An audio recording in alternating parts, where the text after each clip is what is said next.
নমস্কার বন্ধুরা, আমাদের ইউটিউব চ্যানেলে আপনাদের স্বাগত। আমাদের এবারের ব্লগটি দার্জিলিংয়ের ওপর।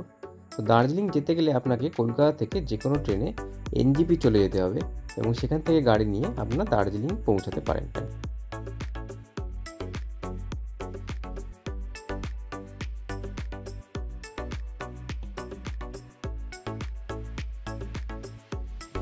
আর যদি কোনো কারণে ট্রেনের টিকিট কাটা না হয়ে থাকে তাহলে বাসে করেও কলকাতা থেকে এনজেপি যাওয়া যেতে পারে। আমরা চলে এসেছি সকালবেলা কেভেন্টার্সে ব্রেকফাস্ট করতে। ম্যাল রোডের ঠিক যেখানে শুরু হচ্ছে সেখানেই আছে কেভেন্টার্সটা, আপনারা সবাই জানেন, তাও আমরা একবার দেখিয়ে দিই। এসছি কেভেন্টার্সের টপে, ওপেন যে জায়গাটা আছে ওখানে খাচ্ছি। কারণ ক্লক টাওয়ারটা এখন দেখা যায় না, ক্লক টাওয়ারটা আগে দেখা যেত। তো এই হচ্ছে ম্যাল রোডের স্টার্টিং, এখানে সব গাড়িগুলো যাচ্ছে, মানুষজন এখানে হেঁটে হেঁটে আসছেন। আর এই সেই জাহাজ বাড়ি বিখ্যাত। তো আমরা কেভেন্টার্সে যে খাবারগুলো অর্ডার করেছিলাম, এটা হচ্ছে সসেজ অ্যান্ড ফ্রাইড এগস, এটা হচ্ছে এগ স্যান্ডউইচ, এটা হচ্ছে ফ্রেঞ্চ ফ্রাইস আর হট চকলেট আসছে। তো আমরা খাবার শুরু করব, তার আগে ছবিটা তুলে নিলাম। আমাদের খাওয়া প্রায় শেষের দিকে চলে এসেছে হট চকলেট, প্লেটে আর খাবার দাবার কিছু নেই, ফ্রেঞ্চ ফ্রাইসটা শুরু পড়ে আছে।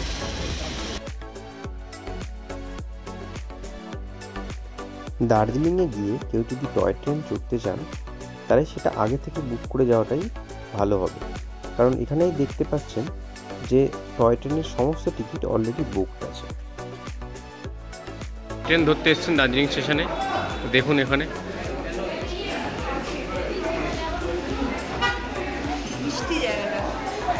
হ্যাঁ টেস্ট করে দেখবো মিষ্টি না ঝাল। স্টেশন ম্যানেজার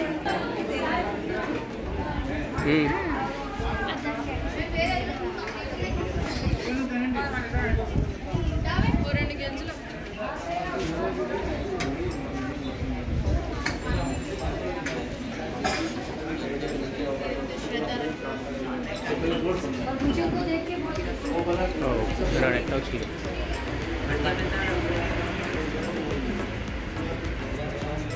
আর ব্যাপার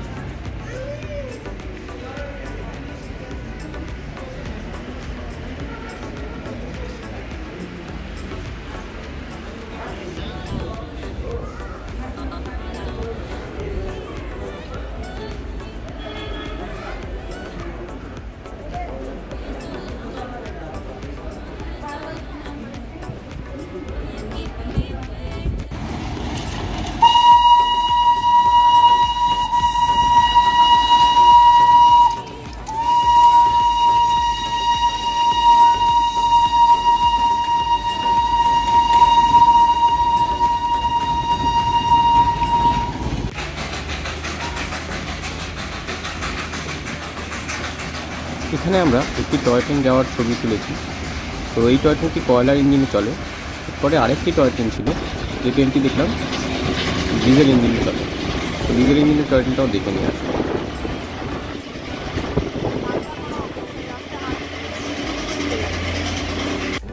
আমরা চলে এসেছি আমাদের নেক্সট গন্তব্য ডালি মনেস্ট্রি। আসুন দেখি এটা কী। আমরা এসে গেছি এখানে ডালি মনেস্ট্রি। ডালি মনেস্ট্রিতে এখানে আছেন একজন বুদ্ধদেব, আর এখানে মনেস্ট্রি দেখা যাচ্ছে।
ডালি মনাস্ট্রির ভেতরটা খানিকটা এরকম দেখতে, বেশ সুন্দর করে সাজানো গোছানো, এবং অনেকজন বুদ্ধ ধর্মপ্রচারকের মূর্তি আছে এখানে।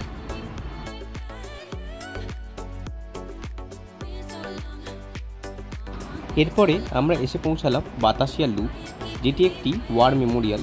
এখানের এন্ট্রি ফি ছিল প্রত্যেক জনের জন্য 50 টাকা করে। আপনি এখানে ঢুকে বিভিন্ন রঙের লোকাল ড্রেস পরে ছবিও তুলতে পারেন। পাহাড়ি ড্রেস দেখতে বেশ সুন্দর লাগে। চলুন দেখি কীরকম লাগে বাতাসিয়া লুপটি দেখতে।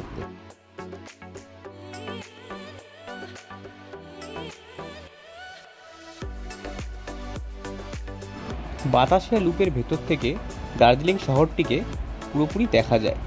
এখানে একটি জায়গায় আই লাভ দার্জিলিং একটি মেমেন্টো তৈরি করা আছে, যার সামনে দাঁড়িয়ে ছবি তুললে নিচের সম্পূর্ণ দার্জিলিং শহরটি একসাথে ছবির মধ্যে চলে আসে।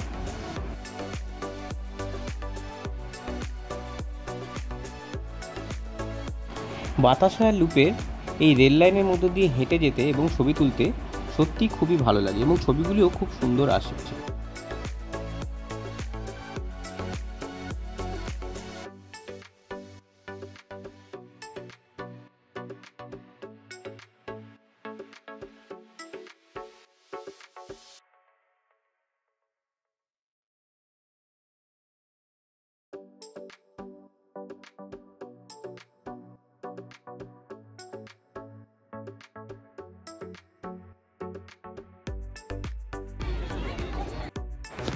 এই হচ্ছে বাতাসিয়া লুপের সেই জায়গা যেখানে রঙিন জামাকাপড় পরে ফটো তোলা যায়।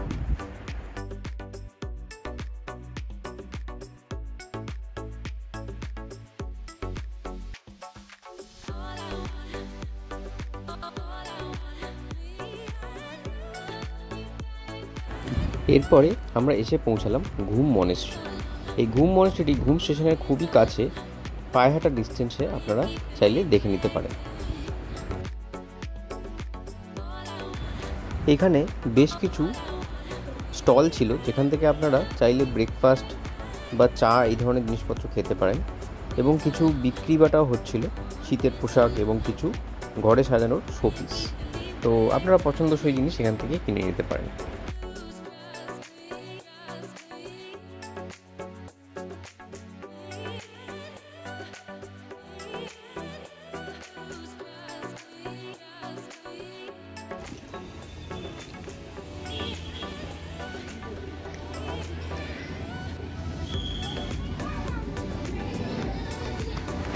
এরপর আমরা পৌঁছে গেলাম আরও একটি মনেস্ট্রি দেখতে, যেটার নাম গুরু সাক্ষ্য মনেস্ট্রি।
এবার আমরা এসে পৌঁছালাম ঘুম স্টেশনের কাছে। এখানে একটি ট্রেন দাঁড়িয়েছিল অলরেডি, সেটার পাশে দাঁড়িয়ে আমরা ছবি তুললাম এবং আমরা এগিয়ে চললাম ঘুম মিউজিয়ামটি দেখার জন্য।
এটি ঘুমের রেল মিউজিয়াম। এই রেল মিউজিয়ামটিতে এই ঘুম স্টেশনটির শুরু থেকে এখন অবধি যত রকমের রেলের জিনিসপত্র ব্যবহার হয়েছে সেইগুলো দেখানোর জন্য, সাধারণ মানুষকে দেখানোর জন্য রাখা হয়েছে। এটিতে কোনো এন্ট্রি ফি নেই, আপনারা চাইলে এটি দেখতে পারেন, কিন্তু এটি দেখার জন্য একটি সময় নির্ধারিত আছে, সেই সময় আপনি গেলে এটি দেখতে পারেন।